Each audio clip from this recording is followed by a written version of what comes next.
Apa, somos Iraultzaria Taldea, grupo marxista-leninista abertzale vasco. Por medio este comunica en una lengua impuesta a Euskal Herria, en colegios y demás desde antaño.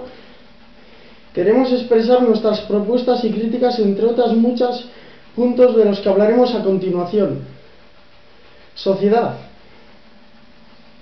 Siendo víctimas nosotros mismos, no obstante, queremos expresar nuestra preocupación por modas sin sentido que nacen o ya muy maduras en nuestro entorno, como esta lacra o peste cani que cala de gran manera entre adolescentes sin conciencia que tiran su vida por un agujero negro fumando porros todos los días.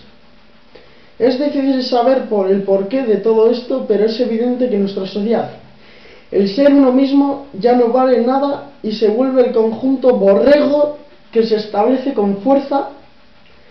Nos consta que si todo esto sigue y perdura, nuestra sociedad del futuro será pésima. Desde Iraultzaria pedimos más conciencia social, abrir la mente, simplicidad en todo, no arrodillarse ante nadie y vivir con lo mínimo. Objetivos de Iraultzaria. Los objetivos de Iraultzaria Taldea, resumiendo, es tratar de trastocar los tópicos o jerarquías del sistema actual, haciendo actuaciones organizadas en diferentes puntos de Gasteiz repetidamente. Animamos a todo el resto de gente de Gasteiz y del mundo, si cabe, a despertar esta sociedad dormida y salir a actuar a la calle expresando su mente crítica hacia el sistema capitalista cada vez más muerto, en el que la gran mayoría del mundo tiene que morir y sacrificarse para que unos pocos no sepan ni qué hacer con su dinero. Repetimos y pedimos trastocar la jerarquía de la sociedad, de este sistema capitalista.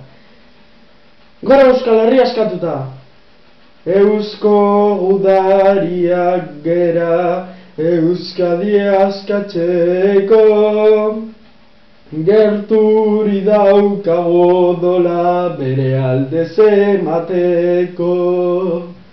Irrintzi bat entzun da mendi tontorrean, goazen gudari danok ikurriñatzean. Irrintzi bat entzun da mendi tontorrean, goazen gudari danok ikurriñatzean. Gora Euskal Herria askatuta!